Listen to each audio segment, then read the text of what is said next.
Doctor en Filosofia i en Ciències Econòmiques, la moral de l'economia és un dels aspectes als quals vostè dedica un espai de reflexió en el seu llibre i que em sembla molt interessant perquè estem parlant darrerament d'aquesta economia hegemònica que va oblidar la moral, la moralitat del sistema econòmic. Avui en parlàvem, en començar amb l'Ada Colau, aquesta defensora des de la societat civil, com a portaveu de la plataforma d'afectats per la hipoteca. En Josep Muñoz deia, l'Ada Colau es mereix, l'Ada Colau i la gent de la plataforma es mereix... la santificació que la facin santa. L'economia va perdre la moral. En Lionel Jospin, primer ministre francès, acostumava a dir economia de mercat sí, societat de mercat no. Doncs jo faig meva aquesta frase, perquè l'economia de mercat trobo que és un bon sistema per una millor creació i redistribució de la riquesa, però quan això transcendeix certs límits i passa a societat de mercat, aleshores la societat, en comptes d'anar cap endavant, de progressar, jo crec que va cap endarrere. Pensant serveix per superar els límits del que és políticament correcte. I aquests límits, afirma Didac Ramírez, s'han de transgredir, hem d'arriscar en el pensament.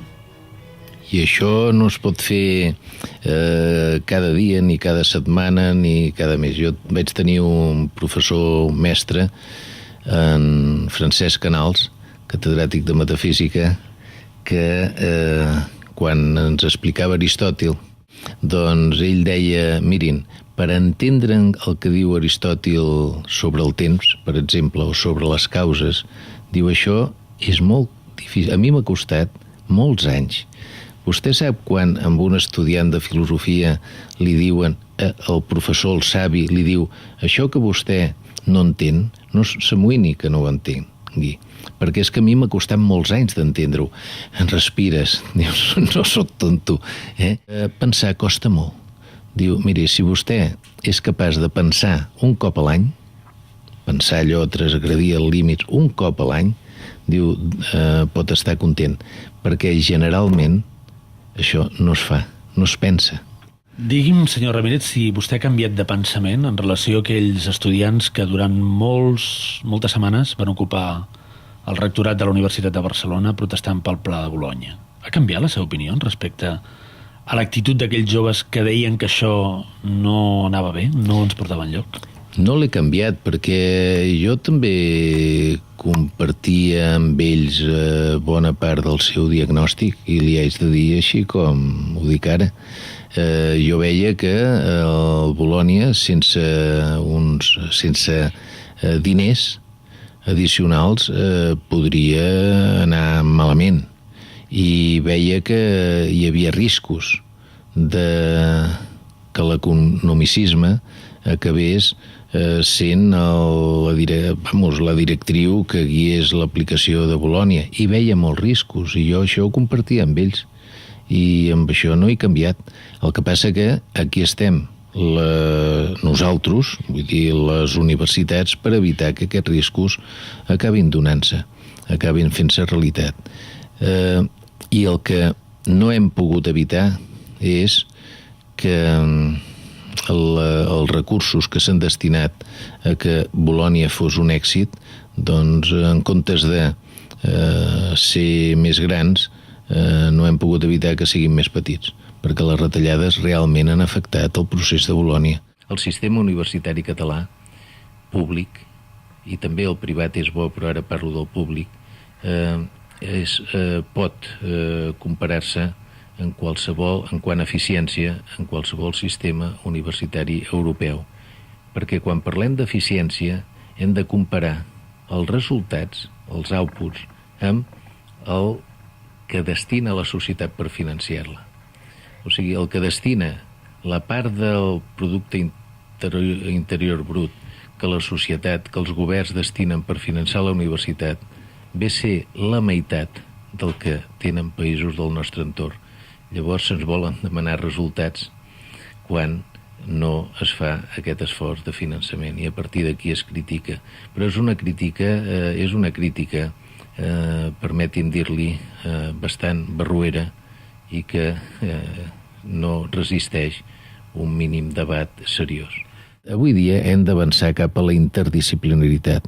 Un científic, tots els grans científics defensen les humanitats. Tots els grans científics experimentals de salut defensen les humanitats.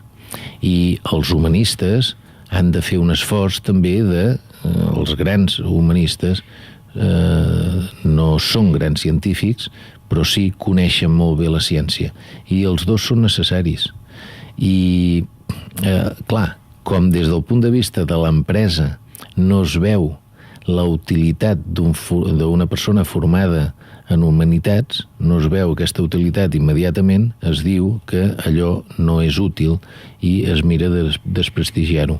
Però ja dic, em sembla que això està canviant darrerament. La universitat ha d'escoltar la societat, però també la societat ha d'escoltar la societat. Què vol la societat? La universitat ho ha de fer, això.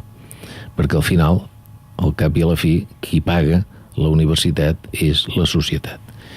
Però també la societat li demana a la universitat que l'orienti sobre el que ha de demanar. I aquí la universitat té una obligació de fer-ho, perquè si no vol dir que estem tancats en una torre d'ivori. La universitat pública i privada serà cada cop més elitista. Allò que dèiem al principi, s'ha democratitzat, classes socials que no havien tingut la possibilitat fa moltes dècades d'entrar a la universitat han pogut cursar estudis universitaris dels seus fills. Aquella idea del talent no despreciat, no menys tingut, sinó de gent que té talent, que té capacitat, tindrà l'oportunitat, les igualtats d'oportunitats que hi ha hagut fins ara. No ho dubti.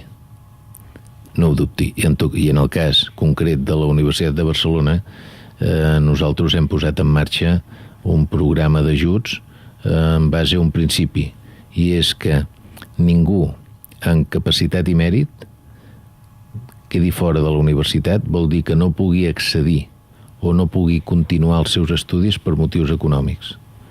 Per tant, allà on no arribi la beca del Ministeri i la beca de la Generalitat, la universitat, amb l'increment de matrícules que hi ha hagut, una part la dedica a ajuts especials.